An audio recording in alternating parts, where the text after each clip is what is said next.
Let me introduce you to Michael. Michael is 34 years old. He is a senior analyst at a logistics firm. He is, by every traditional metric, a success story. He did exactly what he was told to do. He went to the right university. He took on the student loans to get the degree. He fought for the internship. He landed the job. He shows up at 9 a.m. sharp every single day. He hits every KPI. His manager sets for him. He wears the vest. He drinks the office coffee. And every year, like clockwork, he gets a 3% raise. Michael feels safe. He sleeps well at night because he knows that every 2 weeks, a direct deposit hits his account. He thinks he is the conservative investor of his own life. He thinks he is taking the low-risk path. But here is the reality. Michael is walking on a tightrope over a canyon with no safety net, and he doesn't even know it. If Michael managed a stock portfolio the way he manages his own life, he would be fired for gross negligence. Why? Because he has 100% of his revenue coming from a single source. In the investing world, we call that concentration risk. It is considered the cardinal sin of finance. But in the career world, we call it stability. And that is the great paradox of the modern economy. We have been sold a lie. We have been told that a 9-to-5 job is the safe option, and that entrepreneurship, or investing, or side hustles are the risky options. But today, I am going to show you the math. And the math says the exact opposite. My name is Bobby, and I spend a lot of time thinking about why the rules our parents followed don't work anymore. If you are tired of playing a game where the dealer always wins, make sure to hit that subscribe button. Let's break down the stability paradox. To understand why your job isn't safe, we have to look at the history. We have to go back to 1970. I know I talk about the 70s a lot, but you have to understand the context. In 1970, there was an unwritten contract between the corporation and the worker. It was the era of corporate paternalism. The deal was simple. You gave the company your loyalty. You showed up for 30 years. You didn't ask too many questions. And in exchange, the company took care of you. They gave you a pension. That was a guaranteed paycheck for life after you retired. They gave you legitimate job security. It was actually very difficult to fire people in that era. The risk was on the company to keep you fed. If the stock market crashed, the company still owed you that pension. If the economy dipped, they usually absorbed the blow, not you. Now, fast forward to today, that contract has been shredded. It was put through the wood chipper in the 1980s. Pensions are extinct. They have been replaced by the 401k. Do you know what a 401k actually is? It is a mechanism to shift market risk from the employer to the employee. If the market crashes, the year you retire, that's your problem. The company owes you nothing. And job security, it is a myth. We live in the era of at-will employment. That means you can be fired at any time for any reason, or for no reason at all.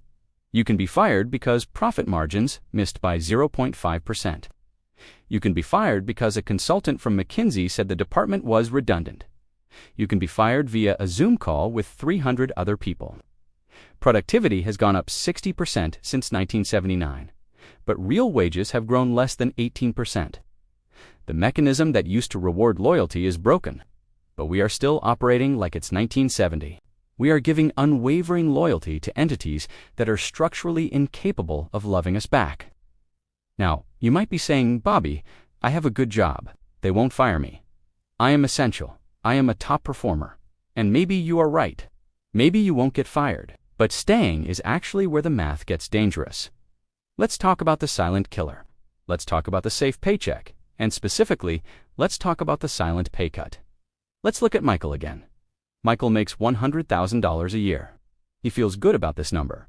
It's a 6-figure salary. It has psychological weight. He does a great job, so at the end of the year, his boss calls him in. Great work, Michael. We're giving you a 3% raise. Michael is happy. He goes out to dinner to celebrate. He thinks he is making more money. But let's look at the other side of the ledger. Official inflation, the CPI is running at, let's say, 3.5%, but we all know the official number is manipulated. It excludes the things you actually need to survive in a modern economy. It downweights housing. It plays games with substitution. The real lifestyle inflation, the cost of housing, food, insurance, energy, and education is often running closer to 7% or 8%. So let's do the napkin math. Michael's income went up 3%. His cost of existing went up 7%. Mathematically, Michael is 4% poorer than he was last year. Let's run the numbers on $100,000. A 4% loss in purchasing power is $4,000. Michael effectively took a $4,000 pay cut this year, but because the number on his paycheck got slightly bigger, he feels richer. This is the trap. A salary is a fixed income instrument, but you live in a veritable cost world. Your costs can spiral out of control infinitely. Housing can double, gas can triple, food prices can soar, but your income is capped by your manager's budget. It is capped by an HR band. You are bringing a knife to a gunfight. And we haven't even talked about the biggest invisible cost of the 925 taxes. Most people do not understand the tax code. They think taxes are just something everyone pays, but the tax code is not level. It discriminates based on how you earn your money. If you are a W-2 employee, like Michael, you are in the single worst tax bracket in the code. The system is designed to tax labor the hardest. Think about the flow of money. For a business owner, the money flows like this: earn, spend, tax. A business earns revenue. Then they spend that revenue on expenses: computers, cars, dinners, travel offices. Then they pay tax on what is left over. But for Michael, for the employee, the flow is reversed. Earn tax, spend. The government takes their cut before the money even hits Michael's bank account. He never even sees it. He has to pay for his life, his car, his gas, his clothes with post-tax dollars. He is playing the game with a 30% handicap right out of the gate. This is why you can feel like you make good money but never get ahead. You are swimming upstream against inflation, and you are swimming with a 30% weight vest called income tax, and your only paddle is a 3% annual raise. It is risky math. It is a mathematical certainty that you will lose purchasing power over time. Now, I want to pivot to the structural risk. I want to hit you with a statistic that scares me, and it should scare you too. In the 1950s, the average lifespan of a company on the S&P 500 was 60 years. You could legitimately work for one company your entire life. You could start in the mailroom and retire as a VP today. The average lifespan of a company on the S&P 500 is under 20 years. Think about that. Even if you are loyal to the company, even if you want to stay, the company itself might not exist in 10 years. Technology moves too fast. Disruption is too violent. Mergers and acquisitions happen overnight. Private equity firms buy healthy companies and strip them for parts. AI is changing entire industries as we speak. Relying on a corporation for your long-term safety is like trying to stand still on a sinking ship. You might be standing still, you might be following the rules, but the floor underneath you is moving. And when that ship goes down, or when it decides to lighten the load, you are the cargo. So, why does Michael do it? Why do we all do it? Why do we cling to the 9 to 5? Because it's comfortable. Because the paycheck is predictable. It creates a false sense of security. It anesthetizes us. It makes us passive. We outsource our financial survival to the HR department. We outsource our retirement to the 401k provider. We outsource our skills to the job description. But when that single point of failure breaks, when the layoff happens, the safe path is suddenly revealed to be the most dangerous path of all, because you have zero control. If you lose your job tomorrow, do you have a plan? Or is your plan just find another job?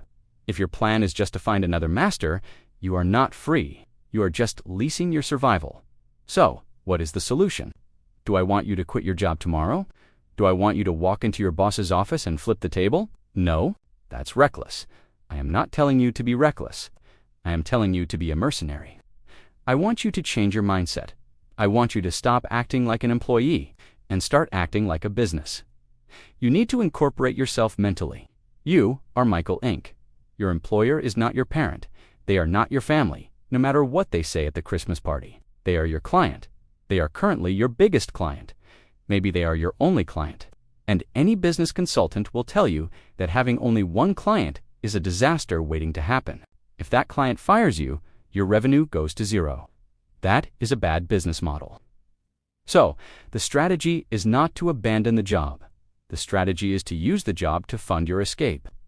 The stability comes from diversification. You must use the cash flow from your main client to buy other income streams. You take that safe paycheck and you aggressively funnel it into assets that pay you. Real estate, dividend stocks, a side business, content creation, digital products, anything that is not tied to your time or your boss. The goal is to move from one income source to 5 income sources. This changes the power dynamic completely.